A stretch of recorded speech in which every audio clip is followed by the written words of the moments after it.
what does it actually mean to be a good person? I mean, it's a huge question, right? When we all ask ourselves.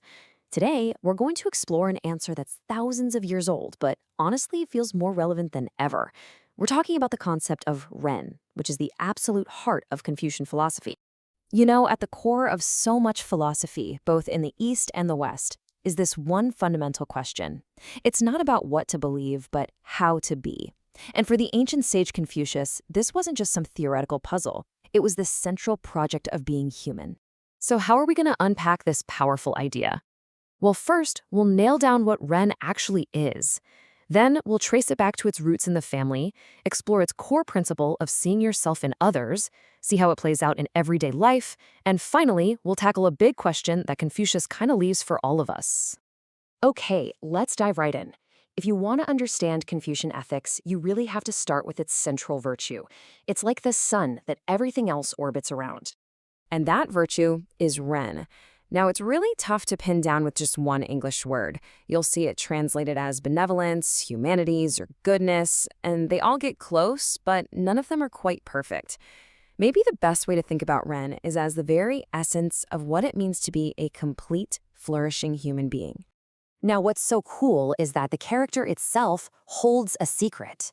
Like a lot of Chinese characters, it's not just a symbol for a sound, it's a picture of an idea. It basically tells you its own meaning if you know how to look. And this just brilliantly illustrates the whole concept. The character is made up of the symbol for person, right next to the symbol for the number 2. So what does that tell you? Ren isn't something you can practice alone on a mountaintop. It's fundamentally relational. It's the goodness that happens in the space between you and another person.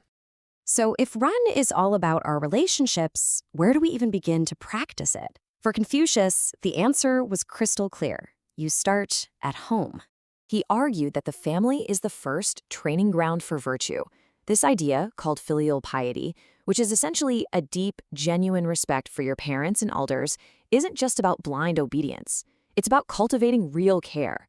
And if you can get that right, that feeling can then radiate outward to your community, your colleagues, and eventually to everyone.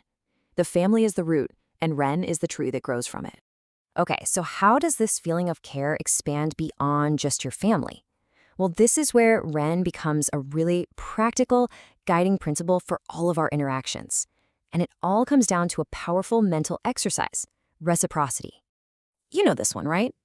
It's the famous golden rule. And here we see it in its negative form. Before you do something, you have to ask yourself, would I want this done to me? It gives you a clear, powerful boundary.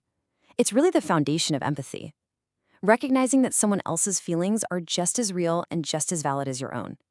But Confucius doesn't just stop at avoiding harm. Ren asks for more. It's an active, positive thing. A truly humane person doesn't see life as a zero-sum game, where if you win, I have to lose. No, in fact, my own success is deeply tied to yours. So I should actively work to help you get on your feet, to help you achieve your goals, because in doing that, I also establish myself. It's the ultimate win-win. So what does a life guided by this principle actually look like? Well, Confucius gives us examples from all different parts of life. Friendships are absolutely essential. They aren't just for having fun. According to one of Confucius's top students, we make friends to learn and grow, and through those friendships, we actually improve our own character. Your friends are like your moral mirrors. They help you cultivate your own Ren. And what about being a leader? For Confucius, real authority has nothing to do with force or power. It all comes from moral integrity. If a leader is upright, honest, and truly cares about people, they won't have to give a lot of orders. People will just naturally follow their example. It's the original lead by example, where your character is the most powerful tool you have. And this reveals something so important about Ren. It's not a destination you arrive at and then you're just done. Nope. It's a daily practice. It requires constant self-examination. As the disciple Zhengzi says here, every single day you have to ask yourself, was I conscientious in my work for others? Was I trustworthy with my friends? Did I actually put into practice what I'm learning? It's a lifelong process of self-cultivation. And that really brings us to the heart of the matter. Ren isn't a destination you reach. It's the path you walk every single day in every single interaction. It's a dynamic, living virtue that demands our constant attention and effort. Which leaves us with this final, profound question. Confucius dedicated his entire life to the belief that it could, that through education, self-reflection, and just plain practice, we can all become better people. But what do you think? Is humaneness something we can learn and cultivate, or is it just something we're born with? That's the challenge that this ancient philosophy leaves for us to answer in our own lives.